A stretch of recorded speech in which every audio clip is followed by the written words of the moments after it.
एक गिलास पानी में अगर हम 2 बूंद कंसंट्रेटेड हाइड्रोक्लोरिक एसिड मिला दें तो ये जो सॉल्यूशन होगा ऑब्वियसली ये एक एसिडिक सॉल्यूशन होगा।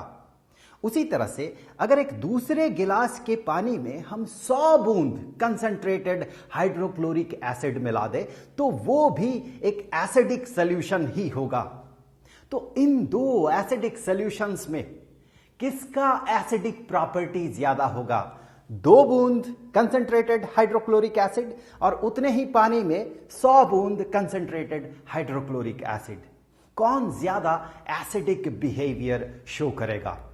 ऑब्वियसली जिसमें हमने ज्यादा कंसंट्रेटेड हाइड्रोक्लोरिक एसिड मिलाया है उसमें ज्यादा एसिडिक प्रॉपर्टी शो होगा। तो कौन सा सॉल्यूशन कितना एसिडिक है या फिर कितना बेसिक है, इसे मेजर करने के लिए जो स्केल हम यूज करते हैं वो है पीएच स्केल। तो हेलो डियर, आज के इस वीडियो में हम लोग पीएच स्केल के बारे में बात करेंगे। हम देखेंगे एग्जैक्टली किस नियम से पीएच स्केल को बनाया जाता है और कितना हम एसिड मिलाए और एक सॉल्यूशन बने तो उसका पीएच स्केल में उसका वैल्यू कितना होगा। एसिड हुआ तो किस तरफ होगा उसका वैल्यू, बेस हुआ बेसिक सॉल्यूशन हुआ तो किस तरफ उसका वैल्यू होगा, पीएच स्केल में उस सॉल्यूशन का वैल्यू किस तरफ होगा। ये सब आज के इस वीडियो में हम लोग देखने वाले हैं। तो जैसे कि आप अपने किताबों में पाएंगे कि पीएच स्केल को 0 से 14 तक का एक स्केल बनाया गया है और इसी में अलग अलग जगह पे जो सॉल्यूशन जिस जगह पे रिसाइड करता है उसका एसिडिक प्रॉपर्टी और बेसिक प्रॉपर्टी उस हिसाब से डिसाइडेड होता है। या फिर आप उल्टे तरफ से अगर कहें, जो जितना एसिडिक होगा या जो जितना बेसिक होगा उसके एसिडिक या बेसिक नेचर के हिसाब से इस स्केल में उसे कहीं पर एक जगह पे प्लेस किया जाएगा। उसे किस जगह पे रखा गया उसी से यह डिसाइडेड होता है कि वो कितना एसिडिक है या कितना बेसिक है। मैं पहले ही यहां पर आपको बता दूं कि ये जो स्केल है ऐसा नहीं है 0 से 14, ये बिल्कुल सबसे ज्यादा यूज होता है ये रेंज। लेकिन आपको ऐसे भी सॉल्यूशंस मिलेंगे जिसका पीएच वैल्यू या पीएच स्केल में जिसका वैल्यू 14 से ज्यादा हो, 15 हो, 16 हो, मे बी पॉसिबिलिटीज देयर। और ऐसे भी आपको स्केल मिलेंगे, ऐसे भी आपको सॉल्यूशन मिलेगा जिसका पीएच वैल्यू 0 से कम हो, नेगेटिव साइड में हो। सो दैट इज पॉसिबल। शुरुआत आप इससे करें। ऐसा नहीं है कि कोई भी सॉल्यूशन का पीएच वैल्यू 0 से 14 के अंदर ही होगा, ऐसा नहीं है, इसके बाहर भी हो सकता है। मोस्ट ऑफ द थिंग्स हम इसी रेंज में पाते हैं। दैट्स व्हाई इस रेंज को इन जनरल 0 to 14 शो किया जाता है। चलिए हम शुरुआत करते हैं एसिड्स और बेसिस। जैसे कि ये जो 0 है, 0 अगर कोई बहुत स्ट्रॉन्ग एसिड हुआ तो वो इस साइड में रिसाइड करता है। तो यहां पर मैं 0 के ऊपर लिख दूं स्ट्रॉन्ग एसिड। आगे चल के हम समझेंगे कि कितना स्ट्रॉन्ग एसिड हुआ तो उसका वैल्यू 0 होगा, पीएच स्केल में उसका वैल्यू 0 होगा। और ये जो 14 है ये एक स्ट्रॉन्ग बेस को इंडिकेट करता है या रिप्रेजेंट करता है। सो इस तरफ बेसिक सॉल्यूशंस और इस तरफ एसिडिक सॉल्यूशंस। इन दोनों के बीच क्या है? इन दोनों के बीच जो नंबर आएगा ठीक बीचों बीच इस जगह पे ऑब्वियसली उसका वैल्यू 7 होगा। तो बीचों बीच जो नंबर है वो 7 है और ये जो 7 है ये इंडिकेट करता है एक न्यूट्रल सॉल्यूशन को। न वो एसिडिक है न वो बेसिक है। देखिए इस तरफ स्ट्रॉन्ग एसिड, ये स्ट्रॉन्ग बेस, बीचों बीच जो है ये एक न्यूट्रल सॉल्यूशन को रिप्रेजेंट करता है। न वो एसिडिक है न वो बेसिक है, वो एक न्यूट्रल सॉल्यूशन है। For example pure water, pure शुद्ध पानी, प्योर वाटर, इसका पीएच वैल्यू होता है 7। अब देखिए पानी का पीएच वैल्यू 7 क्यों होता है? वहीं से आगे चलकर हम ये समझ पाएंगे कि पीएच स्केल को किस तरह से कंस्ट्रक्ट किया जाता है और एसिड्स का जो पीएच वैल्यू है वो 7 से नीचे क्यों होता है, बेसिस का पीएच वैल्यू 7 से ऊपर क्यों होता है। तो यहां पर मैं एरो लगा के ये रिप्रेजेंट कर दूं कि 7 से इस तरफ ये बेसिस है और 7 के बाईं तरफ ये एसिड्स है। वेल, अब देखते हैं पानी का पीएच वैल्यू 7 क्यों होता है। उससे पहले मैं आपको बता दूं, ये जो पीएच है इसका फुल फॉर्म है पावर ऑफ हाइड्रोजन आयन या फिर पोटेंशियल ऑफ हाइड्रोजन आयन। मतलब एक सॉल्यूशन में कितना हाइड्रोजन आयन है उस हिसाब से उसका पीएच स्केल डिसाइडेड होता है। जैसे कि अगर पानी में आप कोई एसिड मिला देते हैं, जैसे कि हाइड्रोक्लोरिक एसिड आपने मिला दिया या फिर सल्फ्यूरिक एसिड आपने मिला दिया, तो वो जो एसिडिक सॉल्यूशन है वो एसिडिक क्यों है? क्योंकि उसमें हाइड्रोजन आयंस है जो कि एसिडिक बिहेवियर को शो करता है। तो वो हाइड्रोजन आयन, उसका नंबर वो कितना ज्यादा है, इसी से डिसाइडेड होता है pH scale. PH power of hydrogen ion या पोटेंशियल ऑफ हाइड्रोजन आयन। अब आते हैं वापस कि पानी का पीएच 7 क्यों होता है, फिर आगे हम एसिड्स और बेसिस पे बात करेंगे। देखिए, पानी के मॉलिक्यूल को अगर आप देखें तो पानी के मॉलिक्यूल ऑब्वियसली H2O है, ये ऑक्सीजन हाइड्रोजन हाइड्रोजन, ओके, और ये ऑक्सीजन हाइड्रोजन हाइड्रोजन। आपको पता है कि ऑक्सीजन जो है ये हाइड्रोजन से ज्यादा इलेक्ट्रोनेगेटिव है। इससे क्या होता है, जो ये इलेक्ट्रॉन शेयर करता है, पेयर ऑफ इलेक्ट्रॉन्स जो शेयर करता है, वो ऑक्सीजन अपने तरफ खींच लेता है। So oxygen pair of electrons को अपने तरफ खींचता है और चूंकि इलेक्ट्रॉन नेगेटिवली चार्ज होता है, इसीलिए ऑक्सीजन के पास थोड़ा सा नेगेटिव चार्ज का इन्फ्लुएंस आ जाता है, जिसे हम पार्शियल नेगेटिव चार्ज कहते हैं। ऑक्सीजन के पास वो चार्ज है। वेल, हाइड्रोजन से पेयर ऑफ इलेक्ट्रॉन्स दूर गया है, इसका मतलब हाइड्रोजन में आता है पार्शियल पॉजिटिव चार्ज।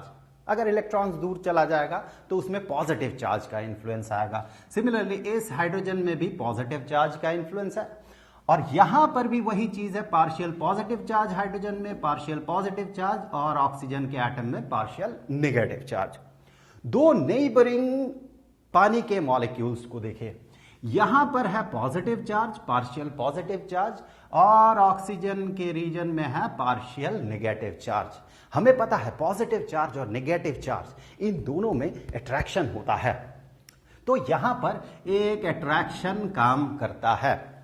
इन सम रेयर केसेस, कभी कभार ऐसा होता है कि दो मॉलिक्यूल्स इस तरह से, दो मॉलिक्यूल्स, पानी का मॉलिक्यूल है, दो मॉलिक्यूल्स करीब आने के बाद ये जो हाइड्रोजन एटम जिसमें पार्शियल पॉजिटिव चार्ज है और ये जो ऑक्सीजन एटम जिसमें पार्शियल नेगेटिव चार्ज है, इस चार्ज के कारण, इलेक्ट्रोस्टैटिक अट्रैक्शन के कारण कभी कभी ऐसा हो सकता है कि ये इस तरह से आया, ऑक्सीजन का ये पार्शियल नेगेटिव चार्ज इस हाइड्रोजन पे इतना इन्फ्लुएंस डाला कि ये यहां से बाहर निकल गया और ये यहां पर आके जुड़ गया। ये जो हाइड्रोजन आयन है, ये हाइड्रोजन आयन यहां पर आके जुड़ गया और इससे हाइड्रोजन आयन निकल गया। तो ये क्या बना? ये बना हाइड्रोनियम आयन, और ये क्या बना? ये बना हाइड्रोक्साइड आयन। ये हमेशा नहीं होता है। जो क्लासिकल मैकेनिक्स है, जो आप फिजिक्स में पढ़ते हैं, उस क्लासिकल मैकेनिक्स के हिसाब से, जैसे जिस तरह से आप पढ़ते हैं कि ऐसा हुआ, अगर इसका मास इतना है, इसका वेलोसिटी इतना है, वो एक दूसरे मास से जाके टकराता है जिसका वेलोसिटी एक सर्टेन वेलोसिटी है, तो इसका फाइनल वेलोसिटी अगर इतना हुआ तो तड़तड़ा के हम लोग कैलकुलेट कर लेते हैं कि इसका फाइनल वेलोसिटी कितना होगा। That is classical mechanics.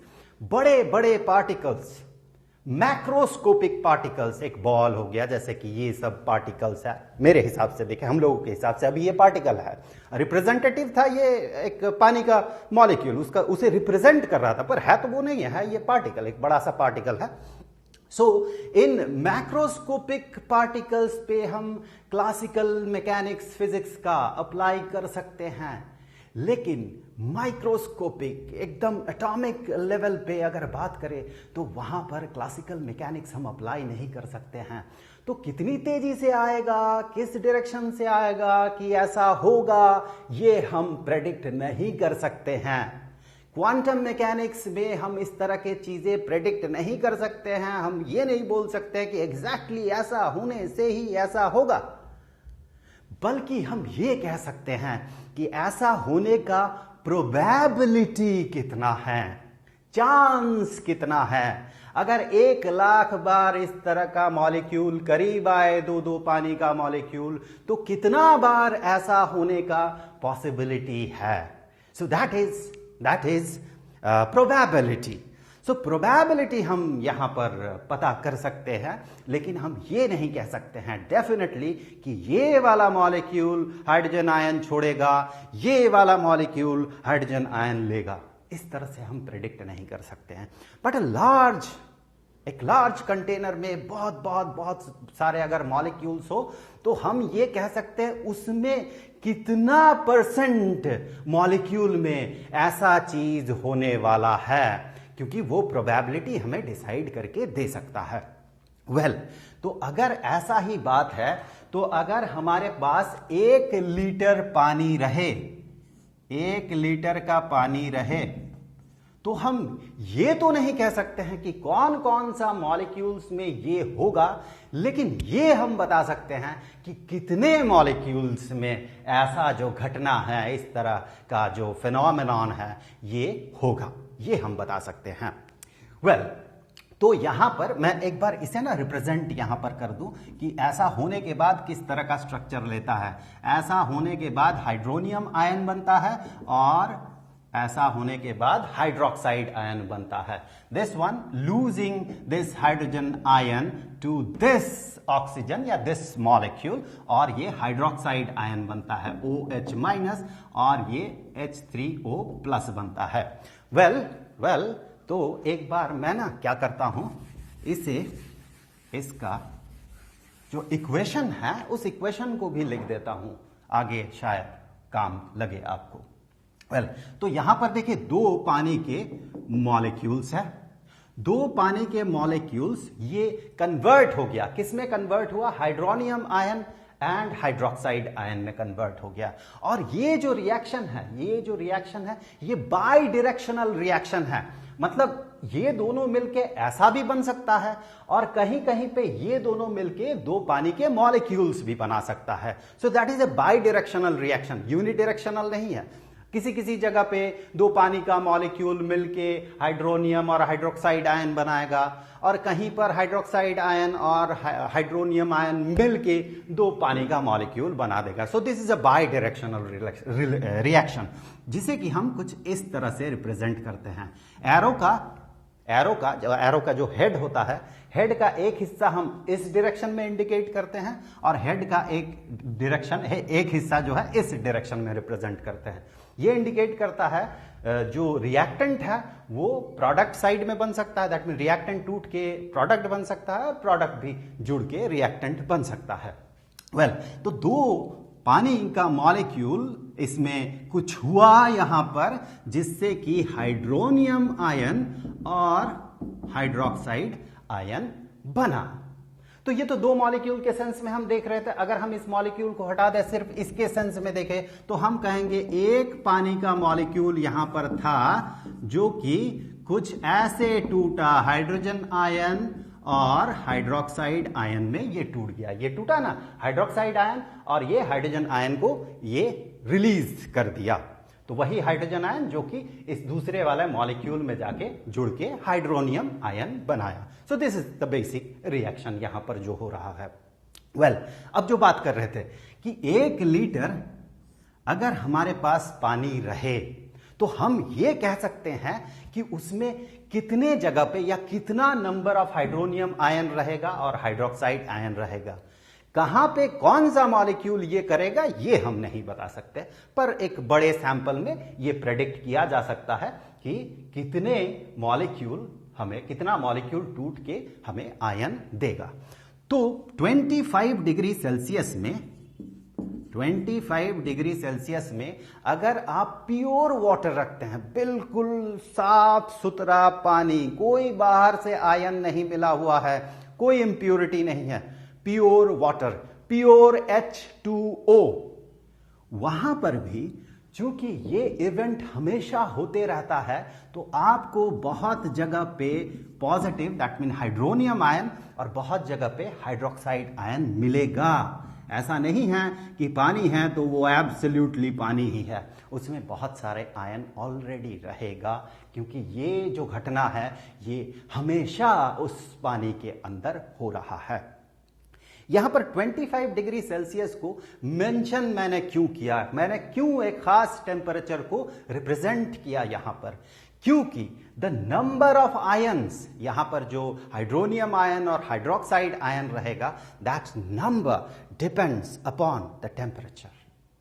You increase the temperature 25 degree Celsius से you go to 100 degree Celsius and number of ions will increase, बहुत बहुत बहुत ज्यादा बढ़ जाएगा, बिकॉज जितना गर्म होगा, जितना टेम्परेचर उसका ज्यादा होगा, उतना नंबर ऑफ कलिजन्स होगा मॉलिक्यूल्स के बीच, क्योंकि वो फास्ट मूव करेगा। जितना आप गर्म करेंगे मॉलिक्यूल्स उस लिक्विड के अंदर, उतना फास्ट मूव करेगा, जितना फास्ट मूव करेगा उतना ज्यादा कलिजन होगा, उतना ज्यादा टकराव है, तो नंबर ऑफ टकराव कलिजन्स ये जितना ज्यादा होगा, ये होने का प्रोबेबिलिटी उतना ज्यादा होगा। तो आप टेम्परेचर बढ़ाते जाएं, नंबर ऑफ आयंस बढ़ते जाएगा। दैट्स व्हाई हमें एक टेम्परेचर लेकर चलना होगा। तो वो टेम्परेचर हमने 25 डिग्री सेल्सियस मान लिया। अब हम जो भी सोल्यूशन लेंगे सारा 25 डिग्री सेल्सियस में ही लेंगे। तो 25 डिग्री सेल्सियस में प्योर वाटर को हमने यहां पर ड्रॉ किया है। यहां भी हमें बहुत सारे hydronium ion, which is obviously आप हाइड्रोनियम आयन कहे या हाइड्रोजन आयन कहे, हाइड्रोजन आयन पानी में एग्जिस्ट नहीं करता है। Normally hydrogen ion independently exist नहीं करता है, तो पानी में अगर वो रहे तो इमीडिएटली पानी के साथ जुड़ जाता है, हाइड्रोनियम आयन बनाता है। सो ये जो प्लस है, आप इसे हाइड्रोनियम आयन मान सकते हैं, आप इसे हाइड्रोजन आयन मान सकते हैं, आप पर निर्भर करता है, बात बराबर है। सो यहां पर 25 डिग्री सेल्सियस में प्योर वाटर में नंबर ऑफ हाइड्रोजन आयन या हाइड्रोनियम आयन, आप जो भी कह ले, that is 10 to the power -7 मोल। मैं यहां रिप्रेजेंट कर दूं, हमने 1 लीटर का सोल्यूशन, 1 लीटर का पानी लिया था। सो 1 लीटर पानी में 25 डिग्री सेल्सियस में हाइड्रोनियम आयन का नंबर होता है 10 to the power -7 मोल। और 1 मोल कितना होता है?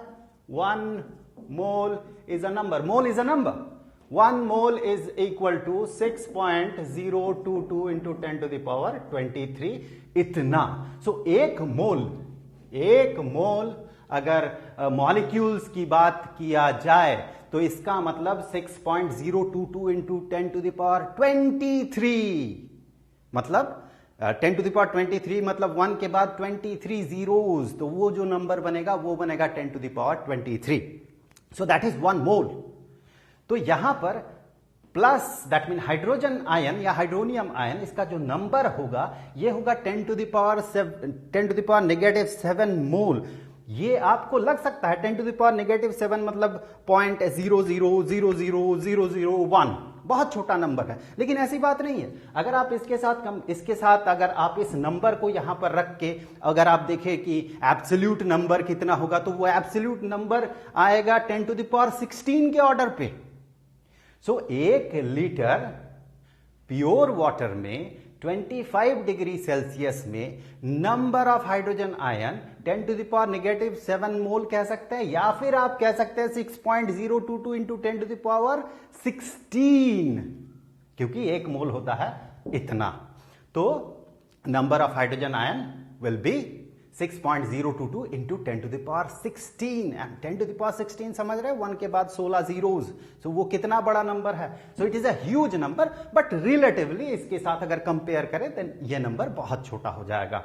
Well 10 to the power -7, 10 to the power -7 मोल यहां पर हाइड्रोजन आयन रहेगा। और जो हाइड्रोक्साइड आयन रहेगा वो कितना होगा? ऑब्वियसली दोनों का नंबर सेम होना चाहिए, क्योंकि दो मॉलिक्यूल आके अगर इंटरैक्ट करता है तो एक अगर हाइड्रोनियम आयन बनेगा तो एक हाइड्रोक्साइड आयन बनेगा। तो यहां पर इस केस में जो हाइड्रोक्साइड आयन का नंबर होगा ये नंबर भी होगा 10⁻⁻7 मोल। कितने में? 1 लीटर पानी में। कितना टेम्परेचर में? 25 डिग्री सेल्सियस टेम्परेचर में। आप यहां पर इस नंबर को देखें, 10 का कितना पावर है? -7। पीएच का मतलब क्या होता है? Power of hydrogen ion. Hydrogen ion का नंबर, हाइड्रोजन आयन का नंबर 10 के जितना पावर में होगा, कितने पावर में है यहां पर? 10⁻⁻7 मोल। सो ये जो -7 है ये इसका पावर है, ये नंबर ऑफ हाइड्रोजन एटम का 10 का पावर है। सो यहां पर जो -7 है उसे आप निगेट कर दे, -1 से मल्टीप्लाई कर दे।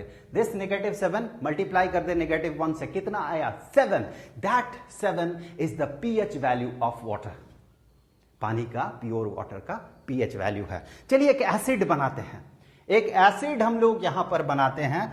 पानी है, पानी में हमने एसिड मिला दिया, सो ये एसिडिक सोल्यूशन हो गया।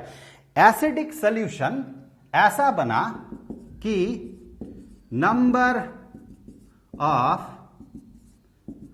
पॉजिटिव आयन जो है, नंबर ऑफ पॉजिटिव आयन ये बन जाता है 10⁻⁻6 मोल। मतलब हमने 10 गुना बढ़ा दिया पॉजिटिव आयन को, हमने 10 टाइम्स बढ़ा दिया पॉजिटिव आयन को। तो नंबर ऑफ हाइड्रोजन आयन इस केस में चूंकि 10 टाइम्स बढ़ा दिया, तो 10⁻⁻7 से 10 टाइम्स अगर हम बढ़ाते हैं, इसे 10 से मल्टीप्लाई करके देखें, इट विल बिकम 10⁻⁻6। तो 10⁻⁻6 मोल यहां पर plus ion, positive ion, hydrogen ion है। तो क्या यहां पर हाइड्रोक्साइड आयन रहेगा या नहीं रहेगा? यह भी एक बहुत इंपॉर्टेंट पार्ट है। ये मैं यहां पर बताना चाहिए था मुझे, इस जगह पे मैं भूल गया था। तो ये भी एक बहुत इंपॉर्टेंट पार्ट है। जब आप हाइड्रोजन आयन एक्स्ट्रा डाल रहे हैं, दैट हाइड्रोजन आयन, उसका एक टेंडेंसी है कि वो हाइड्रोक्साइड आयन के साथ मिलके पानी बना दे और हाइड्रोक्साइड आयन को गायब कर दे। ये उसका टेंडेंसी है, नेचुरल टेंडेंसी है H+ का, कि वो जाएगा हाइड्रोक्साइड से जुड़ेगा और वो पानी बना देगा। तो अगर आप बहुत सारे हाइड्रोजन आयन प्रोवाइड करते हैं तो उसका टेंडेंसी होगा वो हाइड्रोक्साइड आयन को वो खत्म करेगा धीरे धीरे। इसीलिए मैंने सिर्फ यहां पर एक ही हाइड्रोक्साइड आयन ड्रॉ किया है। ये रिप्रेजेंट कर रहा कि हाइड्रोक्साइड आयन रहेगा, बहुत कम ही सही रहेगा, लेकिन उसका अमाउंट धीरे धीरे कम होते जाएगा। यहां पर एक बहुत ही इंटरेस्टिंग चीज हम पाते हैं, अगर आप दोनों नंबर्स को मल्टीप्लाई करें यहां पर, तो आप हाइड्रोजन आयन और हाइड्रोक्साइड आयन के नंबर को मल्टीप्लाई करें, then you will have 10⁻⁻7 into 10⁻⁻7 and that is equal to, इन दोनों को मल्टीप्लाई करें and you will have 10⁻⁻14। 25 degree Celsius में किसी भी एक्वस सोल्यूशन में, पानी में बना हुआ, एसिडिक हो, बेसिक हो, किसी भी तरह का एक्वस सोल्यूशन के लिए हाइड्रोजन आयन और हाइड्रोक्साइड आयन का जो नंबर है, इसका product, that product is 10⁻⁻14 always, हमेशा। आप हाइड्रोजन आयन जो है इसका नंबर बढ़ाइए तो दूसरे का नंबर घटेगा, एक बढ़ेगा तो दूसरा घटेगा, इस तरह से कि इन दोनों का जो प्रोडक्ट होगा दैट विल बी 10⁻⁻14। तो उस सेंस में अगर आप देखें तो यहां पर plus, that mean hydrogen ion का नंबर अगर 10⁻�6 मोल पर लीटर होगा, तो जो नेगेटिव आयन होगा, हाइड्रोक्साइड आयन जो होगा, इसका नंबर 10⁻⁸ मोल पर लीटर होगा। एक 10 गुना बढ़ेगा तो दूसरा 10 गुना कम हो जाएगा, क्योंकि दोनों के प्रोडक्ट को सेम होना है, 10⁻⁻14 होना है। इन दोनों को मल्टीप्लाई करके देख ले, ये 10⁻⁻14 होगा। सो हाइड्रोजन आयन यहां पर 10 टाइम्स बढ़ गया, लेकिन वो हाइड्रोक्साइड को खत्म नहीं कर पाया। हाइड्रोक्साइड आयन 10 टाइम्स कम हो गया। ये 10 गुना बढ़ा तो ये 10 गुना कम हो गया। तो ये जो सोल्यूशन है इसका पीएच वैल्यू अगर आप निकाले तो कितना आएगा? क्या देखना है हमें? हमें सिर्फ ये देखना है कि जो नंबर ऑफ हाइड्रोजन है, यहां पर नंबर ऑफ हाइड्रोजन आयन है, उस नंबर को सबसे पहले तो 10 के पावर के ऑर्डर में रिप्रेजेंट करें। ऑलरेडी रिप्रेजेंटेड है 10 के पावर के ऑर्डर में ही। कितना है? 10 to the power -6 mole per litre. यह भी ध्यान रखें, मोल पर लीटर। अगर नहीं है तो आपको मोल पर लीटर में ले आना होगा उसको। सो 10 to the power -6 mole per litre. 10 का पावर कितना है? -6। उस -6 को आप निगेट कर दे, उस -6 को -1 से मल्टीप्लाई कर दे, क्या मिलेगा आपको? 6। तो ये जो सोल्यूशन है इसका पोजीशन यहां पर होगा 6 में, इसका पोजीशन होगा। दैट मीन इसका पीएच वैल्यू होगा 6। पीएच स्केल में ये 6 होगा। 0 करें पीएच स्केल में। ओके, एक सोल्यूशन हम लोग ऐसा बनाएंगे, एक सोल्यूशन हमने इस पे एसिड मिला दिया। कैसा एसिड मिलाया? 1 मोल का HCl मिला दिया, 1 मोल का हाइड्रोक्लोरिक एसिड मिला दिया।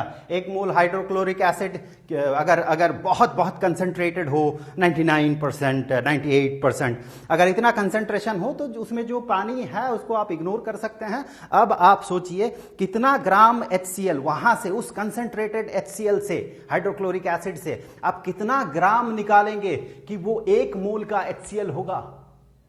कितना ग्राम HCl? 1 मोल HCl कितना ग्राम का होगा? हाइड्रोजन 1, क्लोरीन 35.5, सो 36.5 आप कंसंट्रेटेड हाइड्रोक्लोरिक एसिड निकाले और उसे 1 लीटर पानी में डाल, या फिर इतना पानी में डाल दे कि वो जो सोल्यूशन है वो सोल्यूशन 1 लीटर का हो, तो फिर वो जो सोल्यूशन होगा वो 1 मोलर सोल्यूशन होगा, 1 मोल सोल्यूशन होगा HCl का। तो हमने ऐसा ही एक सोल्यूशन बनाया। इस सोल्यूशन में 1 मोल का HCl है। अब आप ध्यान दें, अगर 1 मोल का HCl होगा तो उसमें नंबर ऑफ हाइड्रोजन आयन कितना होगा? 1 HCl टूटा तो 1 हाइड्रोजन आयन बना, 2 HCl टूटा तो 2 हाइड्रोजन आयन बना। इसका मतलब जितना HCl है उतना हाइड्रोजन आयन बनेगा। अगर 1 मोल का HCl है, मोल इज अ नंबर, ध्यान दे, mole is a number of particles. अगर 1 मोल का HCl है तो 1 मोल हाइड्रोजन आयन बनेगा। तो ऑब्वियसली अगर ये 1 मोलर सोल्यूशन है तो फिर यहां पर हाइड्रोजन आयन का नंबर होगा 1 मोल। ठीक है, हाइड्रोजन आयन का नंबर होगा 1 मोल। तो हाइड्रोक्साइड आयन, क्या ये 0 होगा? कभी नहीं होगा 0। कितना होगा यहां पर हाइड्रोक्साइड आयन का नंबर? इस नंबर को और इस नंबर को, जो हाइड्रोक्साइड आयन का नंबर है, इन दोनों नंबर्स को मल्टीप्लाई करने से 10 to the power -14 mole per litre आना चाहिए, या फिर दोनों को मल्टीप्लाई करें तो 10 to the power -14 mole squared हो जाएगा पर लीटर। वो छोड़िए उनको, न सिर्फ नंबर को ध्यान दीजिए। सो 1 मोल अगर ये होगा तो ये 10 टू द पावर -14 मोल होगा, मोल पर लीटर, क्योंकि इन दोनों को मल्टीप्लाई करने से 10 टू द पावर -14 आना होगा 25 डिग्री सेल्सियस में। तो ये सोल्यूशन भी 25 डिग्री सोल्यूशन में था, ये भी 25 डिग्री सोल्यूशन में है। अब इंपॉर्टेंट बात यह है कि इसका पीएच वैल्यू कितना होगा। पीएच वैल्यू हम कैसे देख रहे थे? जैसे कि यहां पर हम पीएच वैल्यू कैसे देख रहे थे? हाइड्रोजन आयन का नंबर कितना है? इतना मोल है। तो 10 का कितना पावर है? वो नंबर 10 का -7 पावर है। तो -7 मतलब 7 पीएच स्केल में 7 होगा ये। यहां पर हमने क्या किया था? 10 का पावर देखा था हमने, हाइड्रोजन आयन का नंबर देखा था, कितना मोल है? 10 टू द पावर -6। तो चलिए -6 है तो 6, उसे नेगेट कर दिया, 6, उसका पीएच वैल्यू 6 आया। अब यहां पर हमें सबसे पहले क्या करना होगा? 1 मोल है, इस वैल्यू को 10 के पावर में रिप्रेजेंट करना होगा सबसे पहले। तो 1 मोल को हम लिख सकते हैं 10 टू द पावर 0, 1 को 10 टू द पावर 0 हम लिख सकते हैं। So that is 10 to the power 0 mole per litre. अब आप बताइए इसका पीएच स्केल में इसका वैल्यू क्या होगा? कहां पर रहेगा ये? 10 का पावर कितना है? 0। तो ऑब्वियसली वो जो है वो इस जगह पे रहेगा। हमने 1 मोलर सोल्यूशन लिया था HCl का 1 मोलर सोल्यूशन लिया था, तो वो यहां पर आया था या यहां पर आएगा। सो इसका मतलब आप समझ रहे होंगे कि हाइड्रोक्लोरिक एसिड चाहे आप 2 बूंद मिलाए, 10 बूंद मिलाए, इसका मतलब ये नहीं कि वहां हाइड्रोक्लोरिक एसिड है तो उसका पीएच वैल्यू उतना ही होगा। नहीं, आप ज्यादा एसिड रखें तो पीएच स्केल में उसका वैल्यू 0 की तरफ जाएगा। कम एसिड रखे तो ये 7 की तरफ धीरे धीरे इस तरफ आएगा, और अगर बेस मिला दे तो 7 से पार इधर 8, 9 इस तरह से आगे बढ़ते जाएगा। यहां पर एक बहुत ही इंटरेस्टिंग चीज देखे, यहां 6 है, यहां 5 होगा, 4 होगा, 3 होगा, 2 होगा, 1 होगा, 0 होगा।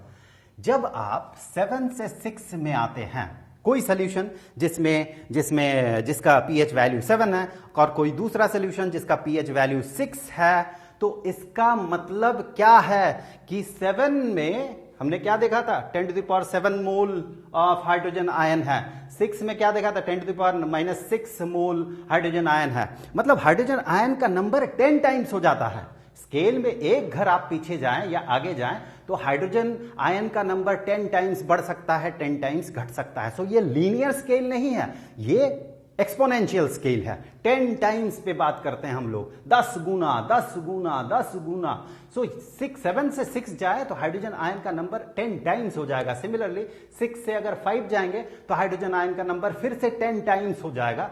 5 से 4 जाएंगे तो हाइड्रोजन आयन का नंबर फिर से 10 टाइम्स हो जाएगा।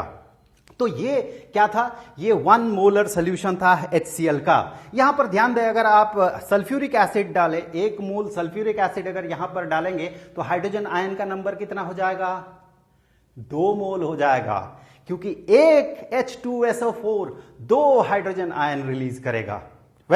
तो हम यहां से आगे बढ़ते हैं। तो यहां से आगे बढ़ते हैं और एक दूसरा सिनेरियो कंसीडर करते हैं। यहां पर हमने और ज्यादा एसिड मिला दिया, बहुत बहुत ज्यादा एसिड मिला दिया। कितना एसिड मिला दिया यहां पर, हमने यहां पर इतना एसिड मिला दिया कि हाइड्रोजन आयन का नंबर 10 मोल पर लीटर हो गया, 10 मोल पर लीटर। तो यहां पर इसका पीएच स्केल में वैल्यू कितना होगा, पीएच स्केल में वैल्यू पता करना है तो सबसे पहले 10 का पावर देखना होगा। 10 का पावर कुछ नहीं मतलब 1 है, 10 is 10⁻⁻1। So 10⁻⁻1 mole hydrogen ion है। तो यहां पर हमें क्या देखना होता है पीएच पता करने के लिए कि 10 का कितना पावर है। 10 का पावर है 1, उसे निगेट करना पड़ता है, उसे -1 से मल्टीप्लाई करना पड़ता है। -7 के केस में हमने 7 किया था, -6 के केस में हमने 6 कर दिया था। यहां पर 0 के केस में माइनस प्लस तो बराबर होता है। तो फिर यहां पर 1 के केस में हम क्या करेंगे, इस 1 को निगेट करेंगे तो ये बन जाएगा पीएच स्केल में -1। तो आप समझ रहे हैं जो पीएच स्केल 0 से 14 आपको दिख रहा है वो एब्सोल्यूट स्केल नहीं है, उससे बाहर भी हो सकता है, नेगेटिव भी हो सकता है, 15, 16 भी हो सकता है। 16 इट इज डिफिकल्ट, मुझे लग रहा है 16 बहुत डिफिकल्ट होगा बनाना। जो भी है मैं आगे कभी देख लूंगा। ये जो सोल्यूशन है, दिस सोल्यूशन, वो उसका पीएच वैल्यू -1 होगा, -1 साइड में वो जाएगा। अगर हम बेस मिलाते हैं तो उसे इस तरफ बढ़ना होगा। चलिए एक ही लास्ट एग्जांपल लेते हैं बेस का। हमने क्या किया, यहां पर 1 लीटर सोल्यूशन ऐसा बनाया कि इसमें 10⁻⁻6 कर देते हैं। चलिए -5 करते हैं इस बार। जो हाइड्रोक्साइड आयन है, हाइड्रोक्साइड आयन का नंबर जो है ये है 10⁻⁻5 मोल पर लीटर।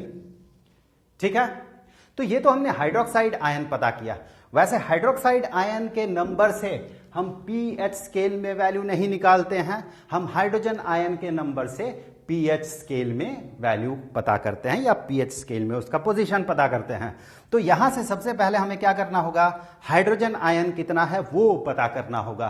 तो हाइड्रोजन आयन कैसे पता करेंगे आप, यहां पर हाइड्रोजन आयन का नंबर कितना होगा, जो भी नंबर होगा उसे इसके साथ मल्टीप्लाई करेंगे, इस नंबर के साथ 10⁻⁻5 के साथ, तो आपको 10⁻⁻14 मिलना होगा। तो उसके लिए मैं यहां पर लिख दूं this is at 25 degree Celsius. तो इसे कितना होना होगा ताकि उस वैल्यू का और इस वैल्यू का जो प्रोडक्ट है मल्टीप्लाई करने से हमें 10⁻⁻14 मिलेगा। तो वो हो जाएगा -9, 10⁻⁹ इंटू 10⁻⁵, दोनों को मल्टीप्लाई करें, -9 प्लस -5 इज इक्वल टू -14। सो ये 10⁻⁹ होगा। सो 10⁻⁹ मोल पर लीटर हाइड्रोजन आयन का यहां पर कंसेंट्रेशन है। या इस यहां पर हाइड्रोजन आयन है, दैट मीन पीएच स्केल में वो कहां पर होगा 8, 9। यहां पर ये जो सोल्यूशन है उसे हम यहां पर रखेंगे। ऑब्वियसली ये एक बेसिक सोल्यूशन है, हमने हाइड्रोक्साइड आयन का नंबर को बढ़ाया है यहां पर, तो ये बेसिक सोल्यूशन है। और बेसिक सोल्यूशन देखें किस तरफ बढ़ रहा है, बेसिक सोल्यूशन इस तरफ बढ़ रहा है। आप उसे और बेसिक बनाए और बेसिक बनाए, 1 मोल आप यहां पर हाइड्रोक्साइड आयन प्रोड्यूस कर दे या क्रिएट कर दे 1 मोल, तो वो सीधे यहां पर पहुंच जाएगा।